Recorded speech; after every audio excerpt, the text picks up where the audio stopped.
DIG ॾखण इरफान बलोच चयो आहे त कराची पुलिस ऑफिस ते हमले दौरान दहशतगर्दनि जा 2 सहूलियतकार बि मौजूद हुआ। दहशतगर्द अहिड़े क़िस्म जा हमला रिथाबंदीअ तहत कंदा आहिनि। सरहद वटि हर हिकु माण्हू खे चेक करणु मुमकिन नाहे। DIG कराची ॾखण इरफान बलोच आवाज़ TV जे रिपोर्टर आमिर सुप्रो सां ख़ुसूसी ॻाल्हि ॿोल कई आहे। अचो त ॾिसूं। जी नाज़रीन, कुछ ॾींहं पहिरां जेको KPO ते दहशतगर्दनि पारां हमलो कयो वियो, जंहिं बाद जेको आहे पुलिस उन्हनि जो दहशतगर्दनि जो जेको आहे दिलेरी सां मुक़ाबिलो कयो ऐं पुलिस सां गॾोगॾु SSU ऐं उन सां गॾु रेंजर्स जेकी हुई उन्हनि दहशतगर्दनि खे जेको आहे उन ई टाइम जेको आहे ख़तमु कयो ऐं उनजी जेकी KPO ऑफिस जी जेकी ऑपरेशन जी सरबराही करे रहियो हो उहो DIG ॾखण इरफान अली बलोच साहिबु करे रहियो ऐं तकिड़ा ई क़दम खणंदे जेको आहे दहशतगर्दनि जा जेके इरादा हुया उहे नाकाम कया। हींअर असां सां गॾु आहे इरफान अली बलोच साहिबु। बलोच साहिबु, कीअं था ॾिसो हीउ जेको पुलिस ऑफिस ते हमलो थियो आहे? ज़ाहिर आहे पुलिस माण्हुनि जी मुआफ़िज़ हूंदी आहे, पर हिकिड़ो ऑफिस ते हमलो, हिनखे कीअं था ॾिसो अव्हां? जी, इहो तमामु अफ़सोसनाक वाक़ियो हुयो ऐं दहशतगर्दनि टारगेट इन करे कयो त पुलिस जो हेडक्वाटर आहे ऐं पुलिस जे हेडक्वाटर ते अटैक करणु मक़सदु सॼी पुलिस ते अटैक करणु। सो उन्हनि जो मक़सदु इहो त माना की वॾो को टेरर फैलायूं, वधे वॾो मैसेकर कयूं, क़त्लेआम कयूं, पर फॉर्चुनेटली पुलिस जो रिएक्शन एॾो ज़बरदस्तु हो, रेंजर्स जो रिएक्शन एॾो ज़बरदस्तु हुयो, सो तमामु घटि नुक़सानु थियो। पर अनफॉर्चुनेटली जंहिं शइ खे हुननि टारगेट कयो उहो KPO हुयो ऐं KPO तव्हांखे ख़बर आहे त पुलिस जो हेडक्वाटर आहे, कराची पुलिस जो हेडक्वाटर आहे। सो हुनजो मक़सदु इहो हुयो त पुलिस खे डिस्करेज कयूं, डिमोरलाइज़ कयूं ऐं उन्हनि खे नुक़सानु पहुचायूं। ज़ाहिर आहे 25 खां वधीक जेके पुलिस ऑफिसर हुते मौजूदु हुआ KPO में, उहे अव्हांखे बि SMS करे रहिया हुया। त कीअं था सम्झो उन्हनि ऑफिसरनि जी कहिड़ी फीलिंग हुई त जेकॾहिं दहशतगर्द हुते दाख़िल थिया आहिनि, उन्हनि जी ज़िंदगी जो मसइलो जेको तकड़ में अव्हां फ़ैसिलो वठी करे उन्हनि जी ज़िंदगी बचाई? जी हा, उहे तमामु हुया, उहे ॾाढा बुर्दबार हुया, दिलेर हुया ऐं मूंखे हर वक़्तु मैसेज कंदा रहनि पिया, छो त मां हुनखे मना कई त तव्हां मोबाइल यूज़ न कजो, छो त मोबाइल यूज़ करण त रिंगियूं वॼंदियूं ऐं रिंगियूं वॼण सां ज़ाहिरी ॻाल्हि आहे अलर्ट थी वेंदा। सो मुंहिंजी पहिरियों इंस्ट्रक्शन्स हुननि खे इहो हुयूं त तव्हां फ़ौरन पंहिंजा मोबाइल बंदि कयो ऐं जेके दफ़्तर जूं बतियूं बंदि कयो, लाइट्स ऑफ कयो, त जीअं हुनखे ख़बर न पए त तव्हां कहिड़ी जाइ ते लिकियलु आहियो। सो जीअं उहो मूंखे इतला ॾींदा पिया वञनि, असां उअं ई पोइ उन मुताबिक़ असां कार्रवाई पिया कंदा वञूं, पर पोइ बि हुननि जो जेका हौसला हुया तमामु बुलंद हुया। सम्झो था त इहो एडिशनल आहे जी, ज़ाहिर आहे जेकी दहशतगर्द हुया उहे 4थे फ्लोर ते उन्हनि कोशिशि कई त जिते एडिशनल IG विहे त उनखे टारगेट कजे। छा हिन में थोरी पुलिस जी जेकी कमज़ोरी हुई, जेके दहशतगर्द ईअं अंदरि घिरी आया ऐं उहे डायरेक्ट उन 4थे फ्लोर ते विया जिते एडिशनल IG जी ऑफिसरनि जूं ऑफिसूं हुयूं? ॾिसो, अहिड़े क़िस्म जा जेके दहशतगर्द जा अटैक हूंदा आहिनि ॾाढा वेल प्लान हूंदा आहिनि ऐं मां इहो सम्झां थो त उनखे रोकणु जेको आहे ईअं सम्झो तक़रीबन नामुमकिन आहे। उनखे रजिस्ट करे सघिजे थो, जेको KPO जी पुलिस हुनखे रजिस्ट बि कयो ऐं जेके बि जवान शहीद थिया उहे KPO जा ई शहीद थिया आहिनि। तव्हांखे मां 2-3 एग्ज़ाम्पल्स ॾियां। 2013 में ISI सखर ते अटैक थियो, उन वक़्तु बि ख़ुशकिस्मती चइजे या बदकिस्मती चइजे त मां ई हुते SSP हुयुमि। उते उन अटैक खे हाणे ISI हिकिड़ो फ़ौजी इदारो आहे ऐं उन्हनि जी प्रॉपर असांखे वधीक तयारी हूंदी आहे ऐं हर शइ खे उहो काउंटर करण जे लाइ असांखे वधीक तयारु हूंदा आहिनि, पर तव्हां यकीन कयो त उहो उन में अंदरि दाख़िल थी विया ऐं असांखे काफ़ी टाइम लॻो उन्हनि खे डिसलॉज करण में, उन्हनि खे मारण में।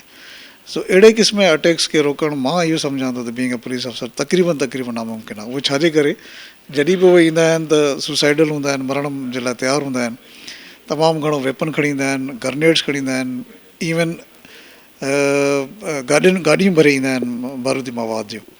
तव्हां मेरियट ते अटैक ॾिसो, तव्हां GHQ ते अटैक ॾिसो, तव्हां ISI हेडक्वाटरनि ते अटैक ॾिसो, तव्हां फ़ौजी छावणियुनि ते अटैक ॾिसो, पुलिस जे हेडक्वाटरनि ते अटैक ॾिसो, मनावा ते अटैक ॾिसो, घिरी ईंदा आहिनि।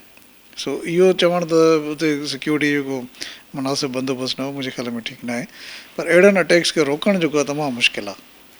तव्हां सम्झो था इन केस में जेकी का अॻु भराई थी आहे, जेको पुलिस CTD रिपोर्ट जमा कराई आहे त जेके 2 हिन में जेको सहूलियतकार हुया उहे बि मोटरसाइकिल तां हुते फ़रार थी विया? जी हा, इहा हक़ीक़त आहे त 2 सहूलियतकार हिन सां गॾु हुया जेके हिननि खे गाइड पिया कनि, छो त हे 3 दहशतगर्द जेके आहिनि उहे सन सां हुनजो तालुक़ु न आहे, कराची सां हुनजो तालुक़ु न आहे, ॿाहिरों जा आहिनि।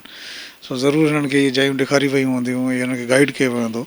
सो 2 जेके सहूलियतकार आहिनि उन्हनि खे वाक़ई गाइड कयो आहे ऐं उनखां पोइ मौक़े तां हलिया विया आहिनि। सो उनजे गॾु इंटेलिजेंस एजेंसीज़ बि आहिनि, पुलिस बि आहे, CTD बि आहे, सभु कोशिशूं कनि था ऐं मूंखे पूरी उमेदु आहे त जल्दी उहे गिरफ़्तार थी वेंदा। इरफान साहब असीं ॾिसूं था त इहे ई दहशतगर्द जेके वाना वज़ीरिस्तान मां अचनि था, KPK मां अचनि था, उन्हनि जो जेको कराची में बि वॾो तादादु आहे।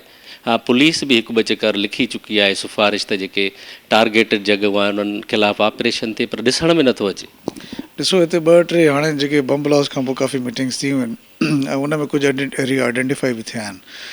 जीअं हाणे अफ़गान बस्तियूं आहिनि, स्वराब ॻोठा, मच्छर कॉलोनी आहे, अहिड़ियूं जायूं आहिनि जेके जिन ते पुलिस ऐं रेंजर्स मिली करे ऑपरेशन बि करे थी पई। पर तव्हांखे ख़बर आहे त हीअ इंटरनेशनल ऑर्गेनाइज़ेशन आहे, हीअ हिकु नंढी ऑर्गेनाइज़ेशन न आहे।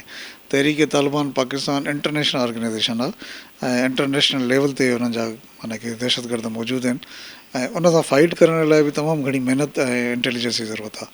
सो पाकिस्तान जी जेके इंटेलिजेंस एजेंसीज़ आहिनि, पुलिस आहे, उहो पंहिंजी भरपूर कोशिशि थी करे त हिननि खे डिस्करेज कजे ऐं काफ़ी कामयाबु ऑपरेशन बि हिननि कया आहिनि। मिलिट्री पुलिस 2014 जो ऑपरेशन तव्हांजे साम्हूं आहे कराचीअ में, उहो वॾो कामयाबु ऑपरेशन हुयो। सो पूरी कोशिशि थी करे स्टेट पंहिंजी अथॉरिटी क़ाइमु करण में ऐं ज़ाहिरी ॻाल्हि आहे अहिड़े क़िस्म जा वाक़िया थींदा आहिनि जॾहिं दहशतगर्दी थींदी आहे, पर मूंखे पूरी उमेदु आहे त असां सभु मिली करे त क़ाबू करे वेंदासीं। सर, इन्हनि माण्हुनि खे छा इन्हनि जी रोकथाम जेकी बॉर्डर खां अचनि था क्रॉस करे, ज़ाहिर आहे पहिरियां बि CTD चयो त जेके कराची में जेको असलो आहे ऑनलाइन खपे थो, सिम वठणु ॾुखी आहे, असलो वठणु सवलो आहे, त छा उन्हनि जी रोकथाम जे लाइ पुलिस खे क़दम खयां आहिनि? जी हाणे ॾिसो, अनफॉर्चुनेटली ईअं आहे त कराची या इवन सिंध असांजा बॉर्डर्स अहिड़ा त न आहिनि जो माना की हर माण्हू खे रोके असां हुते चेक था कयूं। इहो पॉसिबल बि न आहे, इन जे लाइ एतिरा रिसोर्सिस बि असां वटि न आहिनि। सो इहो ई रीज़न आहे त माण्हू जेके आहिनि इन्फिल्ट्रेट थियनि था, बलोचिस्तान खां अचनि था। हाणे बलोचिस्तान में अगरि कराची अचिणो हुजे, सभु खां वॾो हब आहे रस्तो जेको आहे, उन ते असांजी पुलिस चौकियूं लॻल आहिनि। पर ईअं न आहे त हर माण्हूअ खे हज़ारे या लखे माण्हू त क्रॉस था कनि। सो हर माण्हूअ खे चेक करणु तमामु मुश्किल आहे, पर उन जे लाइ रेंजर्स ऐं पुलिस मिली करे हिकु मथे मिली ठाहे थी पई ऐं इन ते काफ़ी हाई लेवल ते मीटिंग्स बि थियनि थी पियूं ऐं बलोचिस्तान गवर्नमेंट सां बि असां ॻाल्हायो आहे।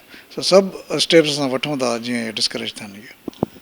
इरफान साहब, सिंध सेक्रेटरीट जी जेकी स्पेशल पुलिस जी रिपोर्ट आई आहे त उन में जेके मशीनरियूं आहिनि डिक्टेट करण जूं, उहे बि ख़राबु आहिनि, उन्हनि जे लाइ के क़दम खयां विया आहिनि? जी हा, उहा स्पेशल ब्रांच उनखे ॾिसी थी पई, छो त मशीनरी उहा ॾिसनि था पिया ऐं इहा जेका रिपोर्ट तव्हां ॿुधाई इहा मुंहिंजी नज़र सां बि गुज़री आहे ऐं कंसर्न जेके ऑफिसर्स आहिनि उन्हनि खे ॾिसनि था पिया ऐं चीफ सेक्रेटरी साहिबु पाण बि हिनखे ॾिसे थो ऐं काफ़ी हुनखे इम्प्रूव बि कनि था। छा पैगाम ॾींदो सिंध लाइ अमन अमान जे बाबति? सिंध अमन जी धरती आहे ऐं अलाह कंदो सभु मिली करे हिनखे अमन गहवर पहिरियों बि बणायो आहे ऐं हाणे बि अॻिते बि बणाईंदासीं। ऐं दहशतगर्दी त हिकिड़ो नासूर आहे ऐं इहो काफ़ी अरसे खां पाकिस्तान हिनखे फेस थो करे, पर मूंखे पूरो भरोसो आहे त पुलिस, रेंजर्स, आर्मी सभु मिली करे, आम माण्हू मिली करे हिनखे डिस्करेज कंदा। हा जी, बिल्कुलु। DIG इरफान अली बलोच जो चवणु आहे त जेकी सिंध आहे अमन जी धरती आहे ऐं सूफ़ियुनि जी धरती आहे, जंहिंजे लाइ सिंध पुलिस सां गॾोगॾु पाकिस्तान रेंजर्स ऐं इंटेलिजेंस जा इदारा ॾींहुं राति महिनत करे रहिया आहिनि ऐं बिल्कुलु सिंध में जेको आहे अमन अमान हर सूरत में बरक़रार रखियो वेंदो।